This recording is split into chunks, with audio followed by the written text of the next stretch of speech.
બોટાદ જિલ્લા ભાજપ પ્રમુખની પસંદગી માટે જિલ્લા ભાજપ કારોબારીની બેઠક ગુરુકુળ ખાતે મળી હતી।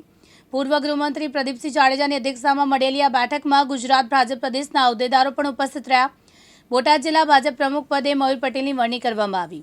ગુજરાતના પૂર્વ ગૃહમંત્રી પ્રદીપસિંહ જાડેજાએ મયુર પટેલનું નામ જાહેર કર્યું। જિલ્લા પ્રદેશના તમામ હોદ્દેદારો આગેવાનો મયુરભાઈ પટેલની પુનઃ વરણીને વધાવી લીધા હતા।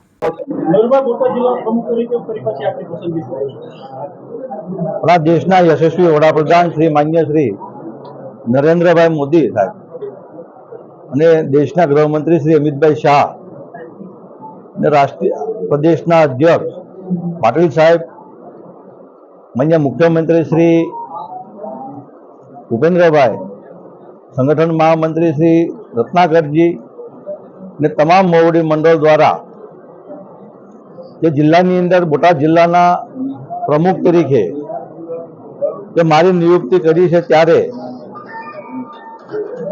બોટાદ જિલ્લાનું સંગઠન ખૂબ મજબૂત બને તેના માટે હું સંપૂર્ણ રીતે પ્રયાસ કરીશ અને પાર્ટી સાથે વફાદારી સાથે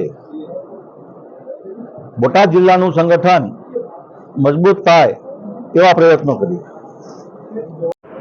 બોટાદ જિલ્લાની સંગઠન સંરચના 2024-25 માટે આજે આ જિલ્લાના અધ્યક્ષ તરીકે માનનીય શ્રી મયુરભાઈ પટેલની નિમણૂક, એનો પ્રસ્તાવ શંભુનાથજીએ મૂક્યો હતો, જ્યારે એને ટેકો વિનુભાઈ દ્વારા આપવામાં આવ્યો છે અને આજે સર્વાનુમતે આ જિલ્લાના અધ્યક્ષ તરીકે એમની નિમણૂક કરવામાં આવી છે।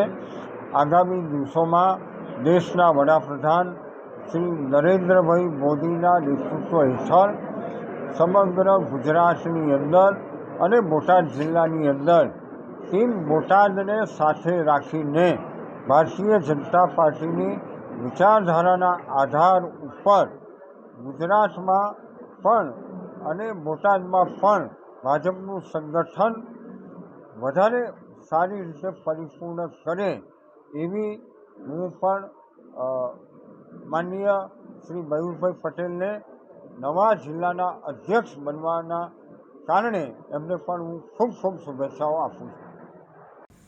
બોતાભાઈ શેકલિયા, દિવ્યાંગ ન્યૂઝ, બોટાદ।